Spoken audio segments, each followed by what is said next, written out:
Hi ready and welcome to all of you in the Lagan batch. आज हम लोग chemical reactions and equations का lecture number 2 start करने वाले हैं, जहां पर हम लोग टाइप्स ऑफ केमिकल रिएक्शंस को पढ़ेंगे।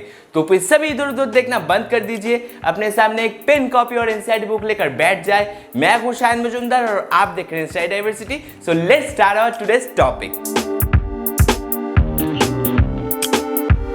तो फिर चलिए हमारा आज का टॉपिक स्टार्ट कर लेते हैं, जो कि है टाइप्स ऑफ केमिकल रिएक्शन। तो फिर सभी हेडिंग दे लीजिए, types of chemical reaction. Types of chemical reaction में हम सबसे पहला जो टाइप पढ़ेंगे वो है कॉम्बिनेशन रिएक्शन। कॉम्बिनेशन रिएक्शन में क्या होता है, जब दो या दो से ज्यादा रिएक्टेंट एक साथ कॉम्बाइन होके एक सिंगल प्रोडक्ट का फॉर्मेशन करे, तब उस टाइप्स ऑफ रिएक्शन को हम लोग कॉम्बिनेशन रिएक्शन बोलते हैं। सपोज ए एक रिएक्टेंट है प्लस बी और एक रिएक्टेंट है, या फिर सी एक और एक रिएक्टेंट है।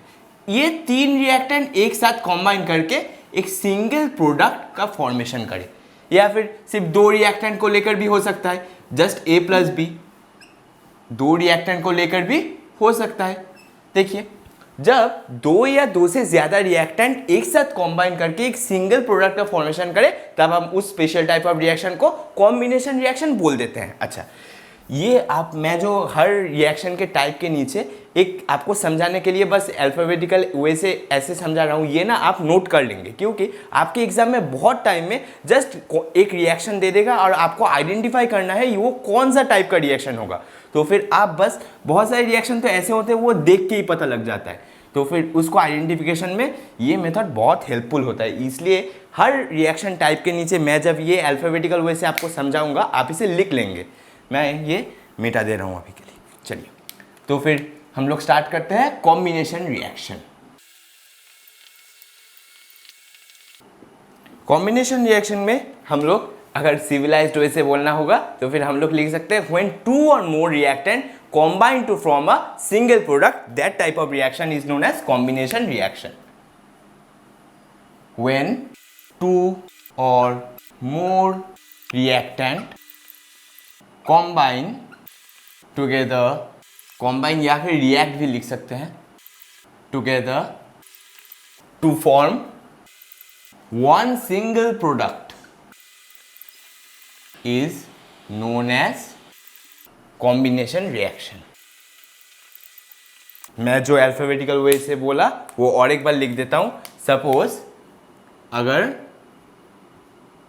ए प्लस बी ये दो रिएक्टेंट है, दो या दो से ज्यादा रिएक्टेंट भी हो सकता है, एक साथ रिएक्ट करके एक सिंगल प्रोडक्ट का फॉर्मेशन करें, तब हम उस टाइप के रिएक्शन को कॉम्बिनेशन रिएक्शन बोल सकते हैं। अच्छा, अगर मुझे इसका एग्जाम्पल देना बोले तो फिर मैं बोल सकता हूँ burning of coal. Burning of coal is a combination reaction. देखिए, आपको बर्निंग ऑफ कोल का मैं रिएक्शन लिख के दे देता हूँ। बर्निंग ऑफ कोल,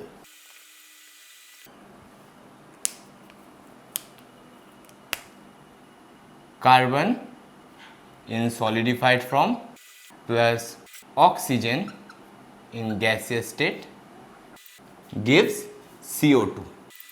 ये हो गया हमारा बर्निंग ऑफ कोल का रिएक्शन। देखिए, कोल मतलब कार्बन, कार्बन जब बर्न होगा ऑक्सीजन के प्रेजेंस में तो वो CO2 गैस का प्रोडक्शन कर देगा। अभी देखिए, यहाँ पर दोनों रिएक्टेंट है, दो रिएक्टेंट एक साथ रिएक्ट करके या फिर कॉम्बाइन करके एक सिंगल प्रोडक्ट का फॉर्मेशन कर रहा है। और एक अगर हमें इसका एग्जाम्पल देना होगा तो फिर हम लोग देते हैं फॉर्मेशन ऑफ वाटर।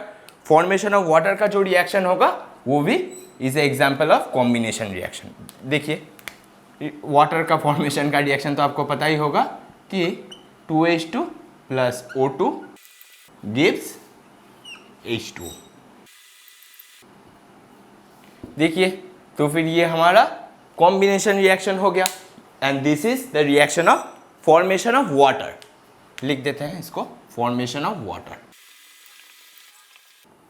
अच्छा, आप लोगों के घर में क्या अभी अभी रिसेंटली किसी के घर में रंग हुआ है, मतलब जो घर पेंटिंग का काम होता है वो क्या हुआ है? अगर अभी अभी नहीं होगा तो फिर पास्ट में भी कभी ना कभी आप लोगों ने घर रंग करवाया होगा।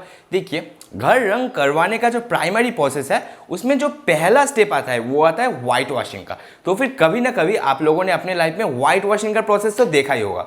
वाइट वॉशिंग का प्रोसेस कैसे होता है, जो रंग करने वाले जो अंकल होते हैं वो पहले एक बाल्टी भर पानी में कुछ वाइट सब्सटेंस को डाल देते हैं, कुछ वाइट सब्सटेंस को लाकर डाल के उसको अच्छे तरह से घोल देते हैं। फिर वो अपना दूसरा ड्रेस चेंजिंग का काम हो या फिर कोई साफ सुथराई का काम हो वो कर लेते हैं। पर कुछ देर के लिए 15 से 20 मिनट के लिए वो बाल्टी वो लोग आइडियली छोड़ देते हैं। अभी अंकल ने जो वो वाइट वॉशिंग का चीज़ डाला या फिर जो वाइट सब्सटेंस डाला, सॉलिडिफाइड जो वाइट सब्सटेंस डाला, वो क्या है, वो है कैल्शियम ऑक्साइड या फिर quick lime.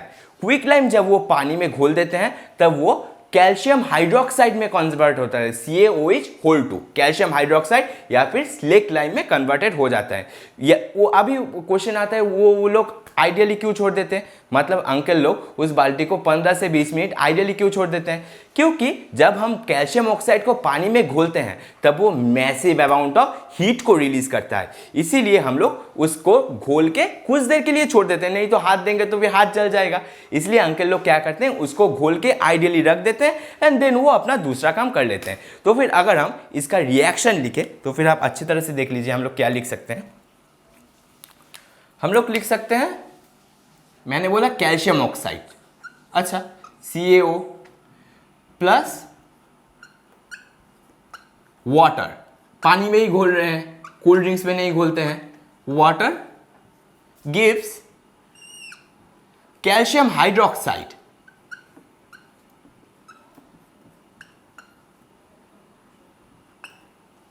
Calcium hydroxide and heat, massive amount of heat release होता है। ये हो गया आपका जो बोलते हैं क्विक लाइम का रिएक्शन। देखिए, अगर मुझे नाम लिखना है तो फिर मैं नीचे लिख सकता हूं, इसको हम लोग बोलते हैं calcium oxide.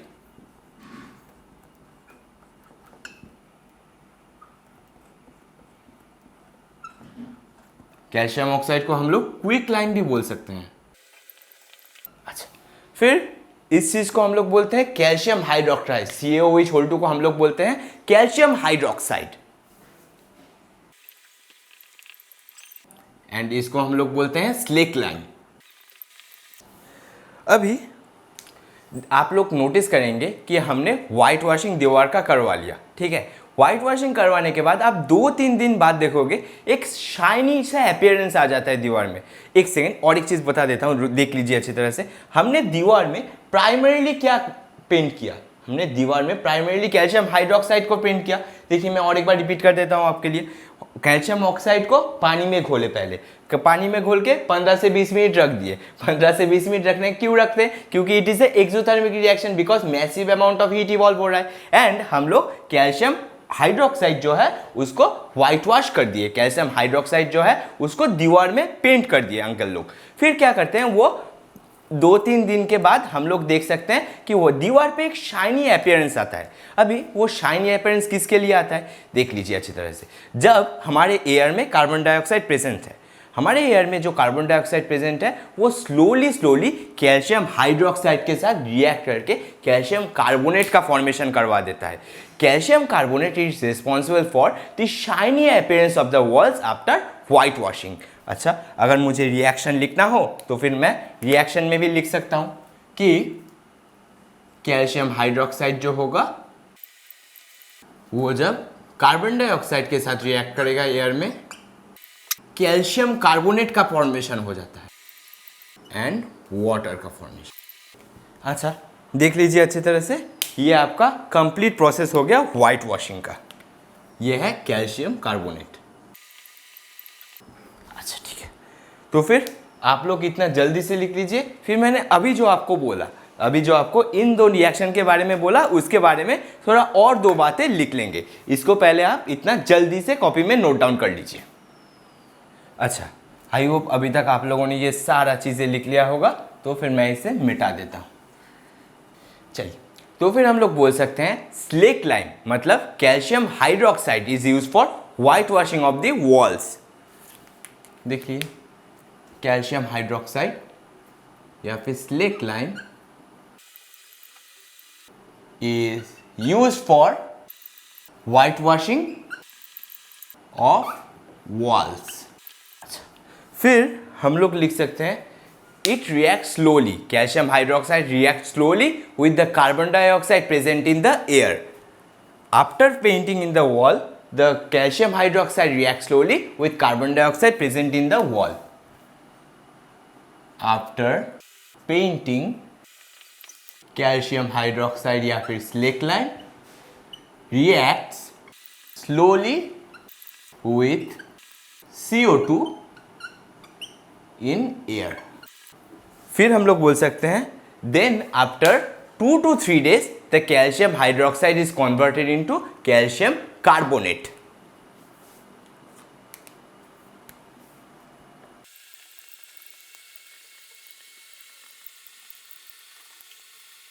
And this calcium carbonate is responsible for the shiny appearance of the walls. Is responsible for the shiny appearance of. तो फिर ये आपका मेन एक रीज़न बन जाता है वाइट वॉशिंग का. ये चीज़ बहुत इंपॉर्टेंट बन जाता है board examination point of view से, क्योंकि ये आपको शॉर्ट टाइप या फिर लॉन्ग टाइप आंसर बोथ में कुछ भी पार्ट उठा के पूछ सकता है. अच्छा, फिर हम लोग केमिकल रिएक्शन को दो डिवीजन में डिवाइड कर सकते हैं on the base of either heat is evolving or not. अच्छा, तो फिर हम लोग लिखेंगे we can divide on the basis of heat evolving or not. We can divide chemical reactions into two types.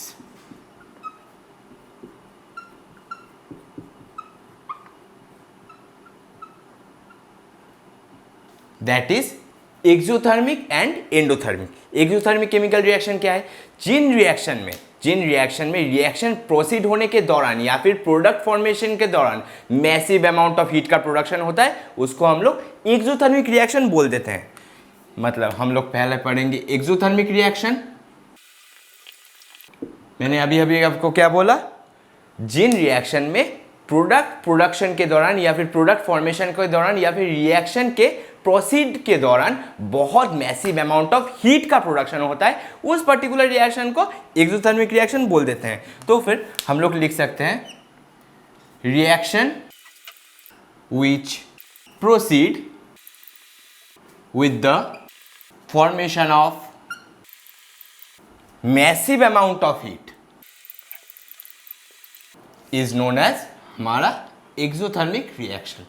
अगर हमें exothermic reaction का example देना हो तो फिर हम वो क्विक लाइम वाला एग्जाम्पल देख सकते हैं कि कैल्शियम ऑक्साइड या फिर quick lime reacts with water to produce calcium hydroxide and massive amount of heat.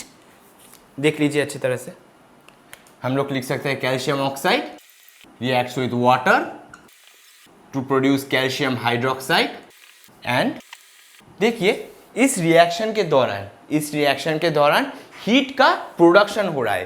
Product side में प्रोडक्ट के फॉर्मेशन के साथ साथ हीट का भी फॉर्मेशन हो रहा है. तो फिर क्या, अगर हम एक बाल्टी में लेके, मैंने जैसे बोला अंकल लोग करते थे, तो फिर उसमें वो बाल्टी पूरा का पूरा गर्म हो जाता था. इसीलिए इस रिएक्शन को हम लोग एक्सोथर्मिक रिएक्शन बोल देंगे. और एक एक्सोथर्मिक रिएक्शन हो जाएगा आपका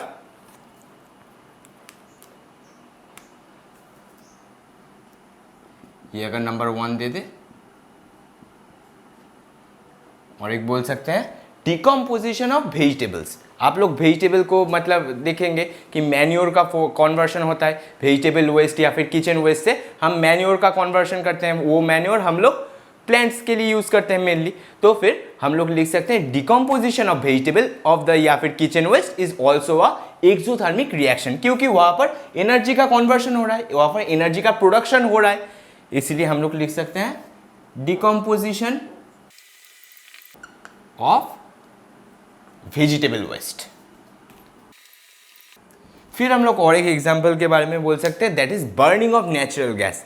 बर्निंग ऑफ नेचुरल गैस या फिर मीथेन. देख लीजिए अच्छी तरह से. हम लोग अगर लिखे मीथेन या फिर natural gas in presence of oxygen produces carbon dioxide and water.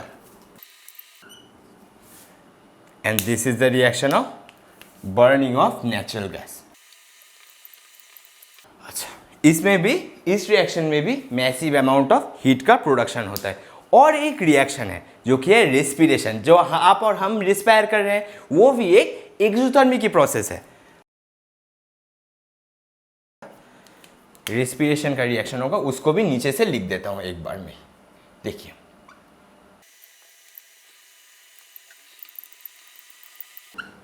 This is the reaction of our respiration. C6H12O6 मतलब ग्लूकोज, मैं नीचे से लिख भी देता हूं, नहीं तो आप लोग कंफ्यूज हो जाओगे। Glucose reacts with oxygen plus 6O2 to give 6CO2 plus 6H2O plus energy। जो लोग, हम लोग, आप और हम काम कर रहे हैं इसी एनर्जी के बेसिस पे। And this is the reaction of our respiration. So आपका एक्सोथर्मिक रिएक्शन का मैंने 4 एग्जाम्पल दे दिया। दैट इज आपका कैल्शियम हाइड्रोक्साइड का कन्वर्शन वाला, फिर decomposition of vegetable into compost या फिर वेजिटेबल वेस्ट, फिर हो गया आपका burning of natural gas is also a massive amount of exothermic reaction, फिर आपका रेस्पिरेशन का रिएक्शन। तो फिर आप इतना जल्दी से लिख लीजिए। आप, आई होप आपको अभी तक एक्सोथर्मिक रिएक्शन कंप्लीटली समझ आ गया होगा। देन हम लोग एंडोथर्मिक रिएक्शन की तरफ मूव ऑन कर लेंगे। इसको जल्दी से लिख लीजिए। अच्छा, आपको एक चीज़ बताना ही भूल गया था कि जो ये रिएक्शन है, calcium oxide reacts with water to produce calcium hydroxide and heat, this is also a example of combination reaction. मैं कॉम्बिनेशन रिएक्शन के नीचे ही लिखा था, पर ये बताना भूल गया था, इसलिए अभी बता दे रहा हूँ। ये भी एक कॉम्बिनेशन रिएक्शन का ही एग्जाम्पल है, तो फिर इसको भी आप कॉम्बिनेशन रिएक्शन के एग्जाम्पल में से इंक्लूड कर सकते हो। तो फिर जल्दी से लिख लीजिए अभी इसको। चलिए, अभी हम लोग पढ़ेंगे हमारा एंडोथर्मिक रिएक्शन। एंडोथर्मिक रिएक्शन क्या है? जिन पर्टिकुलर रिएक्शन को करवाने के लिए ही हीट का रिक्वायरमेंट होता है, हीट के बिना जो पर्टिकुलर रिएक्शन होगा ही नहीं, उन पर्टिकुलर रिएक्शन को हम लोग एंडोथर्मिक रिएक्शन बोल देते हैं। अब मैं और एक बार रिपीट कर देता हूँ, जो पर्टिकुलर रिएक्शन को करवाने के लिए ही हीट का रिक्वायरमेंट होता है, हीट के बिना उन पर्टिकुलर रिएक्शन होगा ही नहीं, उन पर्टिकुलर रिएक्शन को हम लोग एंडोथर्मिक रिएक्शन बोलते हैं।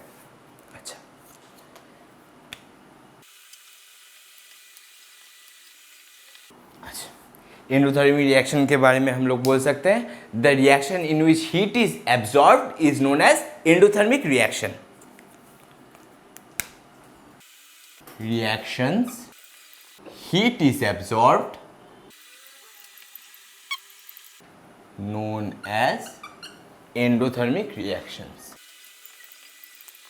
अगर हमें एंडोथर्मिक रिएक्शन का एग्जाम्पल देने बोले तो फिर हम लोग बोल सकते हैं formation of ammonia. Formation of ammonia is a endothermic reaction. देख लीजिए अच्छी तरह से, N2 gas plus 3H2 gas gives 2NH3 gas. This is the formation of ammonia. And then हम रिएक्शन लिख सकते हैं फोटोसिंथेसिस का। Photosynthesis is also a endothermic process. Photosynthesis is also a endothermic process. Photosynthesis का अगर reaction लिखे तो हम लोग लिख सकते हैं कि 6CO2 plus 12H2O gives glucose, that is C6H12O6 plus 6O2 plus 6H2O। ये हो गया हमारा रिएक्शन ऑफ फोटोसिंथेसिस। इसके बगल में लिख देता हूं फोटोसिंथेसिस। फिर हम लोग लिख सकते हैं boiling of egg. Boiling of egg, आप जो घर में अंडा पकाते हो, वो भी एक एंडोथर्मिक रिएक्शन है। वो भी एक एंडोथर्मिक रिएक्शन है। Boiling of egg is also a endothermic reaction. Boiling of egg. फिर हम लोग बोल सकते हैं the splitting of atoms, splitting of gaseous atoms is also a endothermic process. Splitting of atoms is a endothermic process. फिर इसके बाद के एक टाइप ऑफ रिएक्शन हम लोग पढ़ेंगे डिकम्पोजिशन रिएक्शन। वहाँ पर भी हम लोग देखेंगे कि हीट के बगैर कोई भी रिएक्शन ऑकर्ड ही नहीं हो रहा है। तो फिर हम लोग लिख सकते हैं majority of the decomposition reaction are endothermic reaction. Major of decomposition reaction are endothermic reaction. अच्छा, और एक चीज़ यहाँ पर एक चीज़ लिखना भूल गया था, यहाँ पर सनलाइट एंड क्लोरोफिल प्रेजेंट होता है। सनलाइट और क्लोरोफिल के प्रेजेंस में हमारा फोटोसिंथेसिस का रिएक्शन हो जाता है। तो फिर यहाँ पर आपका कंप्लीट होता है एंडोथर्मिक रिएक्शन। देन हम लोग हमारे नेक्स्ट टाइप ऑफ रिएक्शन की तरफ मूव ऑन करेंगे, that is decomposition reaction. Decomposition reaction में क्या होता है, देखिए डिकम्पोज, आपको वर्ड सुन के क्या मतलब माइंड में क्या आ रहा है, डिकम्पोज वर्ड सुन के। यहाँ पर क्या होता है कि एक पर्टिकुलर रिएक्टेंट रहता है, एक पर्टिकुलर रिएक्टेंट का ब्रेकडाउन होके दो या दो से ज़्यादा प्रोडक्ट का फॉर्मेशन होता है। सपोज ये एक रिएक्टेंट है, ये एक रिएक्टेंट है, ठीक है, इसका ब्रेकडाउन होगा, हम लोग इसको हीट देंगे या कोई पर्टिकुलर सोर्स ऑफ एनर्जी देंगे जिसके दौरान इसका ब्रेकडाउन होके दो या दो से ज्यादा प्रोडक्ट का फॉर्मेशन हो जाएगा, ठीक है। This is called decomposition reaction, this is decomposition reaction. अभी तो फिर सभी हेडिंग दे लीजिए डिकम्पोजिशन रिएक्शन। डिकम्पोजिशन रिएक्शन में हम लोग लिख सकते हैं the type of reaction, the type of reaction in which the reactant break into two or more product is known as decomposition reaction. Type of reaction in which reactant break down into two or more product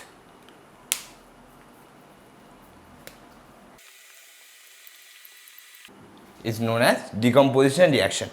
Decomposition reaction में आप लोग और एक point भी add कर सकते हो, here some source of energy or heat is always required. Here some source of energy या फिर heat is required.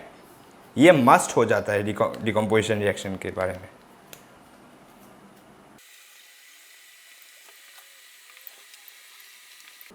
Some source of heat is always required. अगर इसका एग्जाम्पल देना बोले तो फिर हम लोग इजीली लिख सकते हैं कि FeSO4 when heated it gives Fe2O3 plus SO2 plus SO3। ये आपका एक डिकम्पोजिशन केमिकल रिएक्शन का एग्जाम्पल हो गया। देखिए यहाँ पर एक ही रिएक्टेंट था, यहाँ पर FeSO4 एक ही रिएक्टेंट था, उस रिएक्टेंट को हम लोग हीट प्रोवाइड किए, उस रिएक्शन को हम लोग हीट एनर्जी प्रोवाइड किए, हीट प्रोवाइड किए, देन वो उसका ब्रेकडाउन हो रहा है दो या दो से ज़्यादा प्रोडक्ट्स में। तो फिर ये हो गया आपका डिकम्पोजिशन रिएक्शन। चलिए अभी आप लोग इतना जल्दी से लिख लीजिए, फिर हम लोग टाइप्स ऑफ डिकम्पोजिशन रिएक्शन को भी चले जाएंगे, इसको जल्दी से लिख लीजिए। चलिए आई होप आप सभी लोगों ने ये सारा चीज़ें अभी तक तो लिख ही लिया होगा, तो फिर मैं इसे अभी मिटा देता हूँ।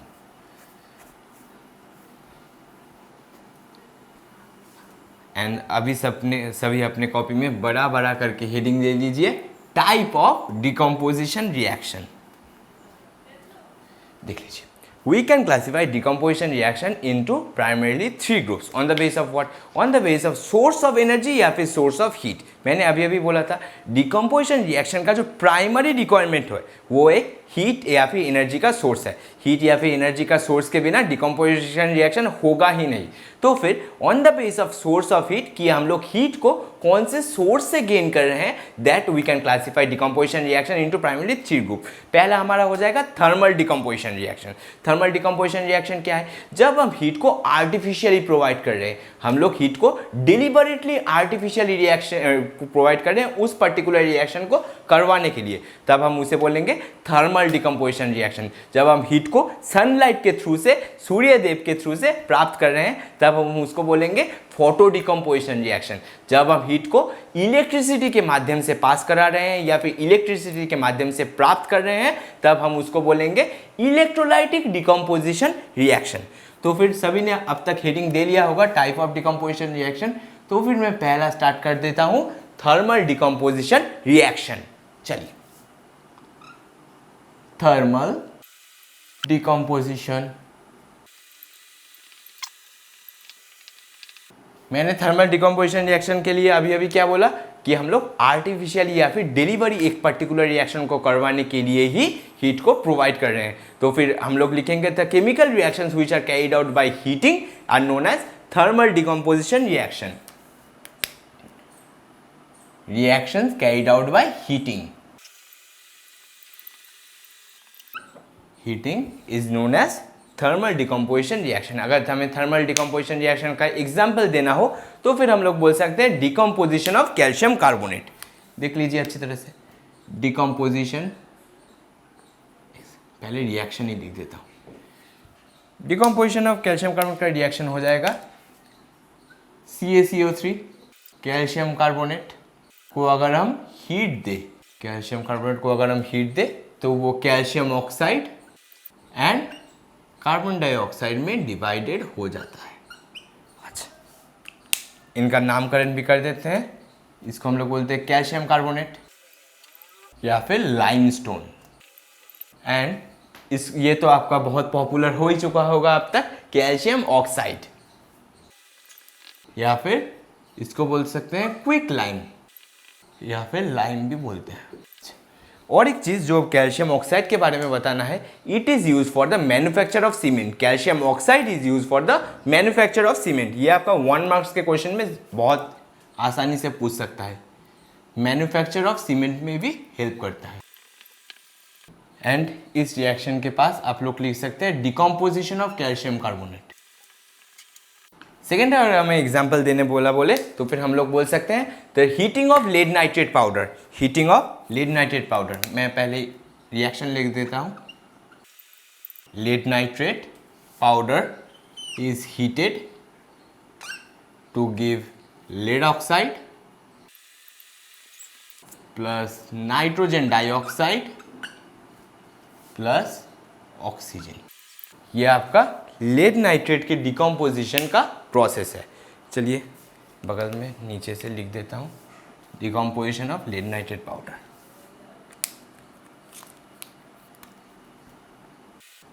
Lead nitrate powder gives lead oxide, nitrogen dioxide,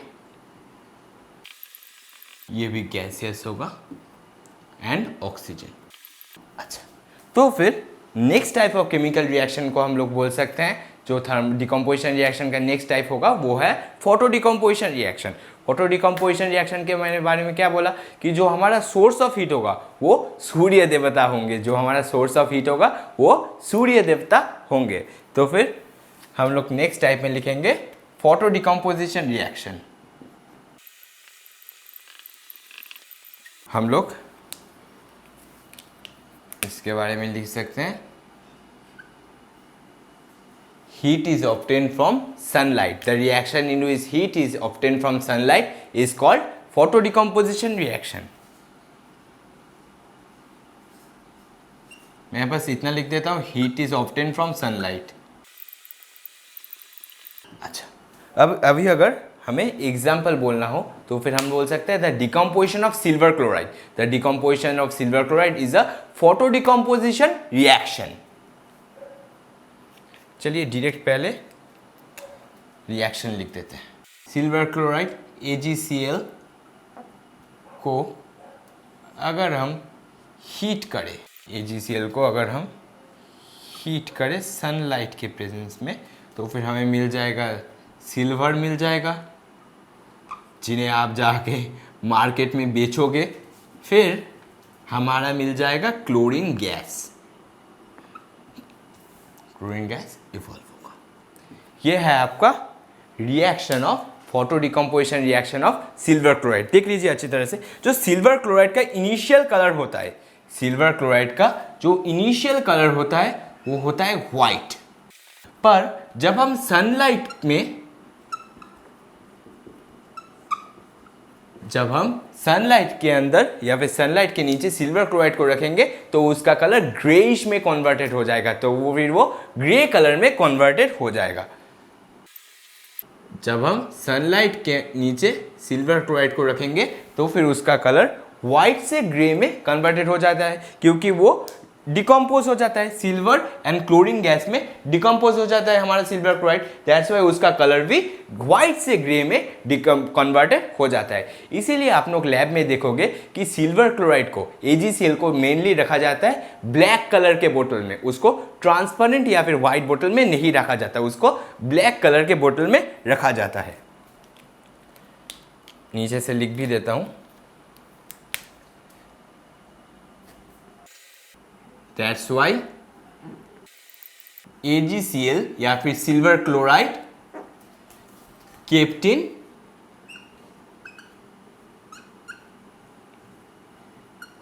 black bottles. That's why silver chloride are kept in black bottles. अच्छा, अगर हमें और एक एग्जाम्पल देना बोले तो फिर हम लोग बोल सकते हैं सिल्वर ब्रोमाइड का डिकम्पोजिशन रिएक्शन। सिमिलर, एकदम सिमिलर रिएक्शन होता है। देख लीजिए, अगर हम सिल्वर ब्रोमाइड को भी सेम तरीके से ले,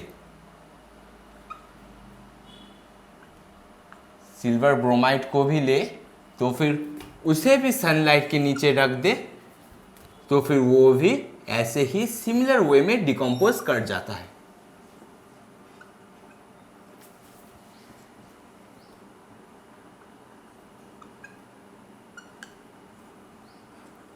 देख दीजिए, यह है सिल्वर ब्रोमाइड का डिकम्पोजिशन रिएक्शन। अच्छा, मैं इधर लिख देता हूं decomposition of silver chloride and decomposition of silver bromide. चलिए, अभी के लिए इतना जल्दी से लिखिए, फिर हम लोग इलेक्ट्रो डिकम्पोजिशन रिएक्शन की तरफ मूव ऑन करेंगे। इतना पहले जल्दी से लिख लीजिए। चलिए, अभी तक आप लोगों ने ये सारा चीज़ें लिख लिया होगा, तो फिर मैं इसे मिटा देता हूँ। चलिए, अभी हम लोग पढ़ेंगे electro decomposition reaction. Electro decomposition reaction में क्या होता है, जो हीट का सोर्स है वो इलेक्ट्रिक करंट हो जाता है। तो फिर हम लोग लिख सकते हैं the reaction in which the heat source is obtained from electric current is known as electro decomposition reaction. Heat obtained from electric current. अगर हमें अभी एग्जाम्पल देने बोले तो फिर हम लोग बोल सकते हैं the splitting of water via electric current. देख लीजिए, स्प्लिटिंग ऑफ वाटर, जब वाटर को मैं इलेक्ट्रिक करंट से पास करवाऊंगा या फिर वाटर में मैं इलेक्ट्रिक करंट दूंगा, देन ये 2H2 एंड O2 में स्प्लिट हो जाएगा। देखिए, वाटर को हम लोग इलेक्ट्रिक करंट दिए, देन वो 2H2 एंड O2 में स्प्लिट हो गया। अच्छा, अगर हम लोग अभी हमारे नेक्स्ट टाइप ऑफ रिएक्शन की तरफ मूव ऑन करेंगे, हमारा डिकम्पोजिशन रिएक्शन एकदम कंप्लीट हो गया, हम लोग नेक्स्ट टाइप ऑफ रिएक्शन में मूव ऑन करेंगे, जो कि है डिस्प्लेसमेंट रिएक्शन। डिस्प्लेसमेंट रिएक्शन नाम सुन के क्या कर रहा है, कोई किसी को डिस्प्लेस कर देगा। डिस्प्लेसमेंट, कोई किसी चीज़ को डिस्प्लेस कर देगा। देख लीजिए, अगर सपोज एक सिनेरियो मान लीजिए, ये एक बहुत रिच लड़का है, एंड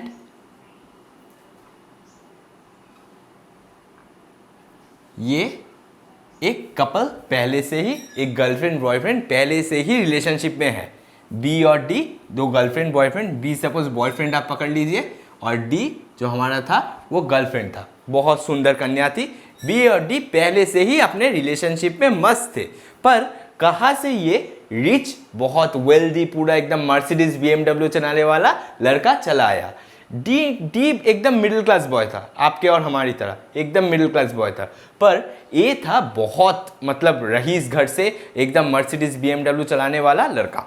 ए कहाँ से आके डी को इम्प्रेस कर लिया, डी को एकदम उसके मर्सिडीज BMW फिर पैसा पैसा पैसा करके पूरा इम्प्रेस करवा लिया। इम्प्रेस करके क्या किया, इम्प्रेस करने के बाद क्या किया, डी ने भी देखा बी के पास तो उतना पैसा है नहीं, लड़की ने भी देखा उस लड़के मेरे बॉयफ्रेंड के पास तो इतना पैसा है नहीं, मैं क्या करता हूँ, मैं उसके पास चला जाता हूँ, उसके पास बहुत पैसा है, मुझे बहुत सारे गिफ्ट दे पाएगा। तो फिर डी ने क्या किया, मतलब गर्लफ्रेंड ने क्या किया, अपने बॉयफ्रेंड को छोड़ के दूसरे लड़के के पास चला गया। अपने बॉयफ्रेंड को छोड़ दिया एंड दूसरे बॉयफ्रेंड के पास या फिर दूसरे लड़की के पास चला गया। इससे क्या हो गया, इससे अभी देखिए ये जो हमारे पास हमारा गर्लफ्रेंड था वो अभी दूसरे लड़के के पास चला आया है। हाँ, वो अभी दूसरे लड़के के पास चला आया है एंड जो हमारा पहले का बॉयफ्रेंड था, जो पहले उसके साथ जो बॉयफ्रेंड था, वो अभी अकेला बैठा है। वो अभी अकेला बैठकर रोमियो बनकर रो रहा है। तो फिर इसे ही हम लोग कहते हैं डिस्प्लेसमेंट रिएक्शन। डिस्प्लेसमेंट रिएक्शन में क्या बोला मैंने, एक रिच बंदा आया, एक बहुत रिच और रईस घर से बंदा आया। मतलब अगर हम इसे मेटल द्वारा रिप्लेस करें, अभी हम लोग पढ़ाई में चले आते हैं, चलिए बहुत सारे फालतू बातें हो गया। एक बहुत हाईली रिएक्टिव मेटल होता है, एक बहुत हाईली रिएक्टिव मेटल एक लेस रिएक्टिव मेटल को अपने ही सॉल्ट से डिस्प्लेस कर देता है। ये सपोज एक लेस रिएक्टिव मेटल था, बी बहुत गरीब था, मैंने भी बोला बॉयफ्रेंड बहुत गरीब था पहले का बॉयफ्रेंड, इसलिए क्या किया ए ने, ए बहुत रईस था, बहुत हाईली रिएक्टिव मेटल था, पर बी बहुत गरीब था, बहुत लेस रिएक्टिव मेटल था। इस हाईली रिएक्टिव मेटल ने क्या किया, इस लेस रिएक्टिव मेटल को अपने ही सॉल्ट से, लेस रिएक्टिव मेटल के ही सॉल्ट से लात मार के भगा दिया, पूरा एकदम भगा दिया, और वो उसको डिस्प्लेस करके वो खुद उस सॉल्ट में घुस गया। इसे ही हम लोग कहते हैं डिस्प्लेसमेंट रिएक्शन। देख लीजिए अच्छी तरह से। अभी तो फिर हम लोग हेडिंग दे सकते हैं डिस्प्लेसमेंट रिएक्शन।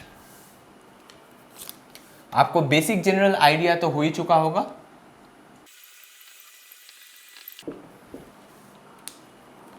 तो फिर डिस्प्लेसमेंट रिएक्शन में हम लोग क्या लिख सकते हैं, a highly reactive metal, a highly reactive metal will displace the less reactive metal from its salt. The reaction in which a highly reactive metal displaces less reactive metal from its salt.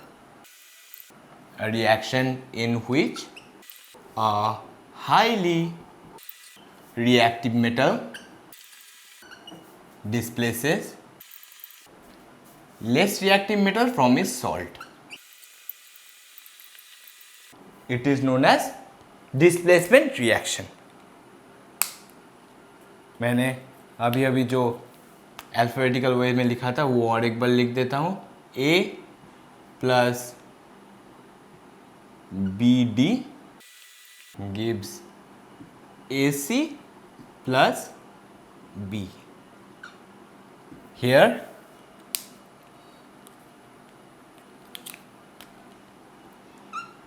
A is a highly reactive metal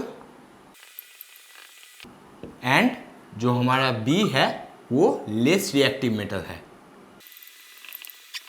and जो ये complete BC है ये less reactive metal का salt है,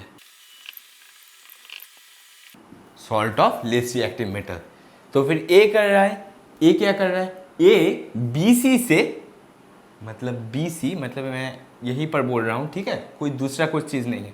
ए BC से B को displace कर रहा है, ए BC से B को डिस्प्लेस कर रहा है, और क्या कर रहा है, और AC का फॉर्मेशन हो रहा है। ए क्या कर रहा है, ए उसको लात मार के भगा दे रहा है, भगा दे के B अकेला बैठा है अभी, एंड AC एक नया सॉल्ट का फॉर्मेशन हो जा रहा है। तो फिर क्या हमने सीखा, हमने सीखा जो मोर रिएक्टिव मेटल है, जो मोर रिएक्टिव मेटल है वो लेस रिएक्टिव मेटल को भगा देता है, वो लेस रिएक्टिव मेटल को भगा देके उसका पोजीशन एक्वायर कर लेता है एंड एक नया सॉल्ट का फॉर्मेशन करता है। तो फिर ये है, this is known as displacement reaction. चलिए डिस्प्लेसमेंट रिएक्शन का एग्जाम्पल बोलने से पहले आपको एक मेटल रिएक्टिविटी सीरीज समझना होगा। क्यों?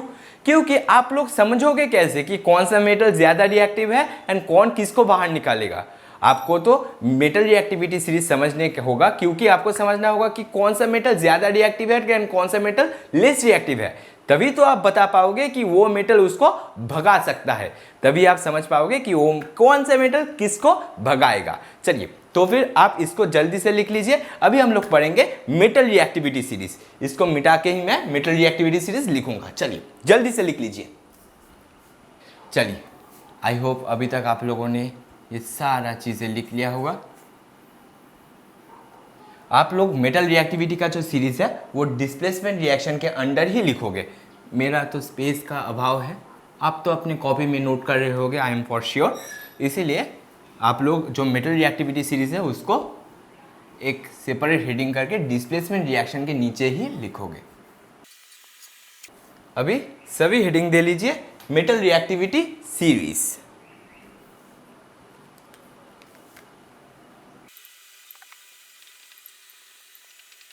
अच्छा, मेटल रिएक्टिविटी सीरीज का एक ट्रिक है जो कि मैं अभी बोर्ड में लिखता हूं, अच्छी तरह से देख लीजिए। कटरीना ने मांगी कार, ऑल्टो, जेन, फरारी, फिर देखिए फरारी मेरे औकात से कितना बाहर है, या फिर किसी भी की औकात से कितना बाहर है। फरारी का स्पेलिंग लिखने से भी 2 बार गलत हो गया। अच्छा, फरारी, फिर हाई क्यू मिली सिल्वर प्लेटेड ऑडी, फिर भी क्यू मिली सिल्वर प्लेटेड ऑडी। देख लीजिए अच्छी तरह से। आगे अगर हमें लिखना होगा तो फिर के से हम लोग लिख सकते हैं पोटेशियम, फिर ने से हम लोग लिख सकते हैं सोडियम, फिर देखिए Mg आ रहा है, मांगी में Mg आ रहा है, Mg से हम लोग लिखेंगे मैग्नीशियम, कार मतलब Ca कैल्शियम। अच्छा, देन ऑल्टो का हम लोग लिख सकते हैं एल्यूमिनियम, फिर Z का हम लोग लिख सकते हैं जिंक, फिर F का हम लोग लिख सकते हैं, फरारी का हम लोग बना सकते हैं लोहा या फिर आयरन। अच्छा, ये फिर का ना ये PHIR लिख दीजिए, ये थोड़ा गलती हो गया था लिखते वक्त। अच्छा, इसको लिख सकते हैं लेड, देख लीजिए। फिर हाई का H हम लोग हाइड्रोजन बना सकते हैं, इससे हम लोग हाइड्रोजन बना देंगे। एंड Cu, इससे हम लोग कॉपर बोल सकते हैं। फिर M का हम लोग मर्क्यूरी बना देंगे।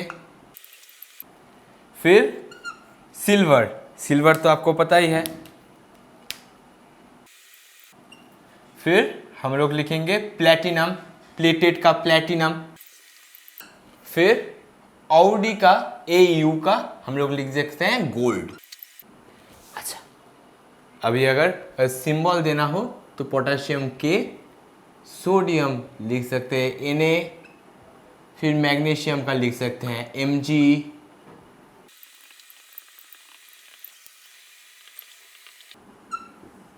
अच्छा, ये सब हो गया आपका एक टोटल मेटल रिएक्टिविटी सीरीज। अच्छी तरह से देख लीजिए।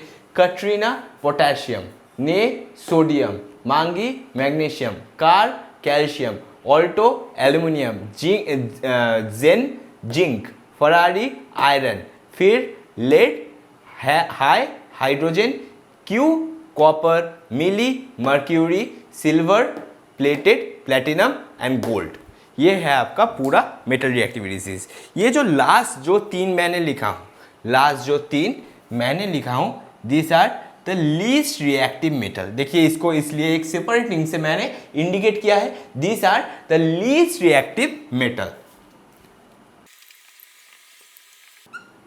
अच्छा, this are the least reactive metals. अच्छा, तो फिर आप लोग इसको जल्दी से लिख लीजिए, फिर हम लोग डिस्प्लेसमेंट रिएक्शन का एग्जाम्पल भी समझ लेंगे। इसको पहले जल्दी से लिख लीजिए, चलिए जल्दी से इसको नोट डाउन कर लीजिए। चलिए, आई होप अभी तक आप लोगों ने ये सारा चीज़ें लिख लिया होगा। मैं अभी के लिए इसे नहीं मिटाऊंगा, क्योंकि मैं इसके साइड से ही एक लाइन खींच के पूरा आपको समझा दूंगा, ताकि आपको सीरीज के साथ रिएक्शन कोलैब करने में ज़्यादा आसानी हो। देख लीजिए, मैं बस एक लाइन खींच देता हूँ। अभी अगर हमें डिस्प्लेसमेंट रिएक्शन का एग्जाम्पल डिस्कस करना हो तो फिर हम डिस्कस कर सकते हैं आयरन के साथ कॉपर सल्फेट का रिएक्शन। देखिए, आपके एनसीईआरटी बुक में एक एक्टिविटी दिया गया है जहाँ पर किया गया है कि एक बीकर लिया गया है। एक बीकर हमने लिया। अच्छा, बीकर के ऊपर एक रॉड से आयरन के नेल्स को हैंग कर दिया, हमने आयरन के नेल्स को देखिए अच्छी तरह से हैंग कर दिया।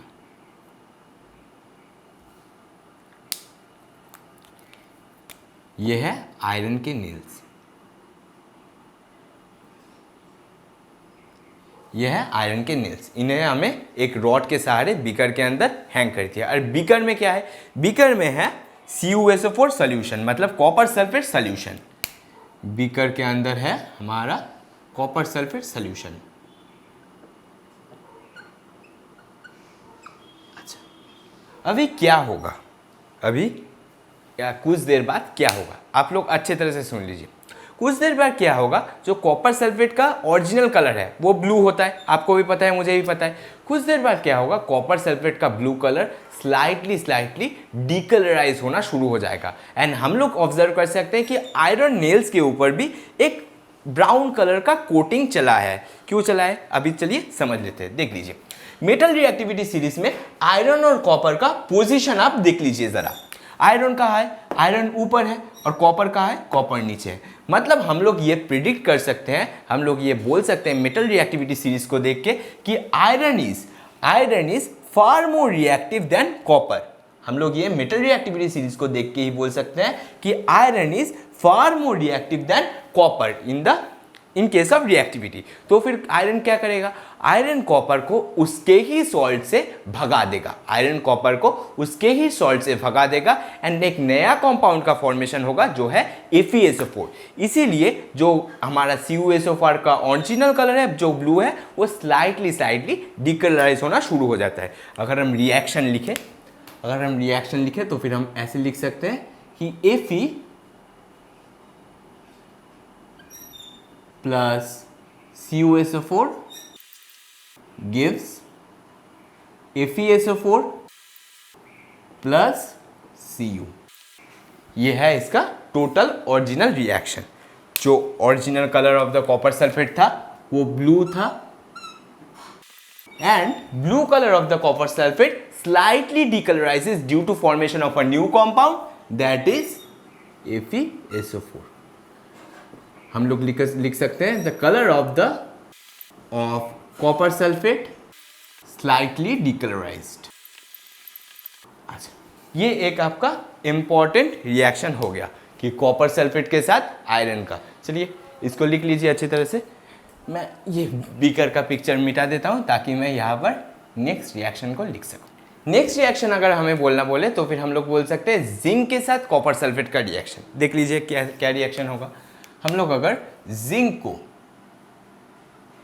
Zn प्लस CuSO4, अच्छा मैं एक कंडीशन दे देता हूं और एक रिएक्शन लिख देता हूं, रुकिए।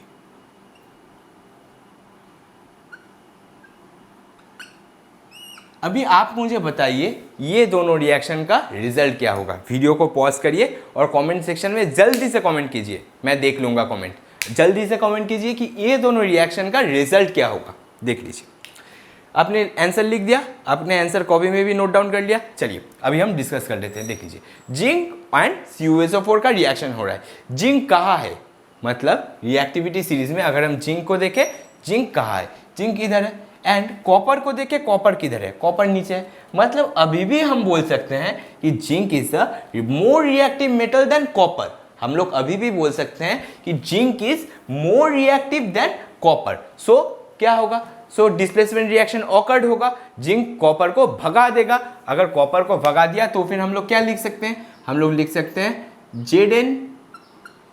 ZnSO4 प्लस Cu, कॉपर को भगा दिया। अच्छा, अभी और एक चीज देखिए, मैंने लेड के साथ कॉपर क्लोराइड का रिएक्शन करवाया है। अभी क्या होगा, हम लोग अभी फिर से देख लेंगे कि हमारा लेड किधर है, लेड इधर है, एंड कॉपर इसके भी नीचे है। तो फिर अभी भी हम बोल सकते हैं, अभी भी हम मेटल रिएक्टिविटी सीरीज को देख के बोल सकते हैं कि lead is more reactive metal than copper. अभी भी हम मेटल रिएक्टिविटी सीरीज को देख के बोल सकते हैं कि lead is a more reactive metal than copper.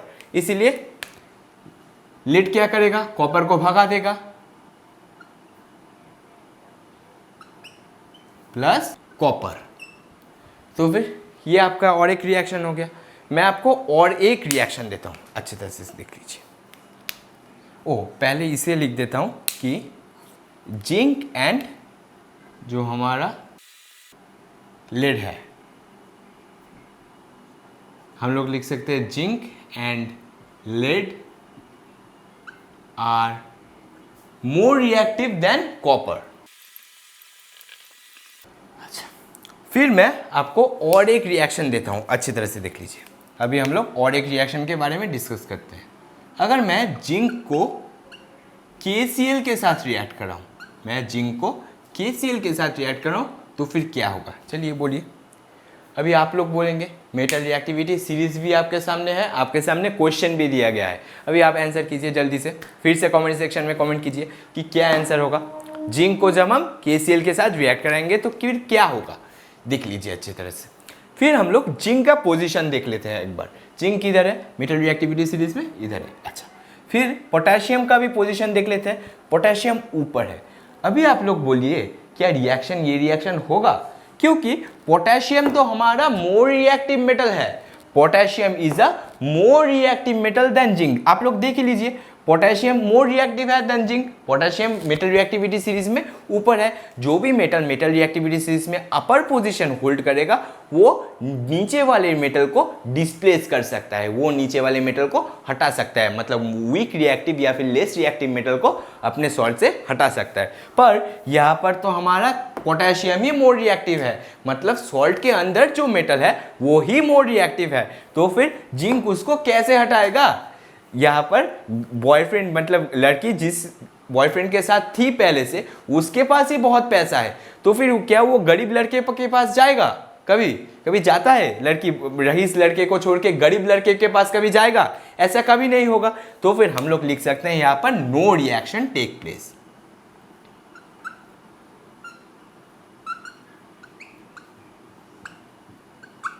No reaction takes place. अच्छा, फिर हम लोग लिख दे सकते हैं कि potassium is more reactive than zinc, so zinc can't displace potassium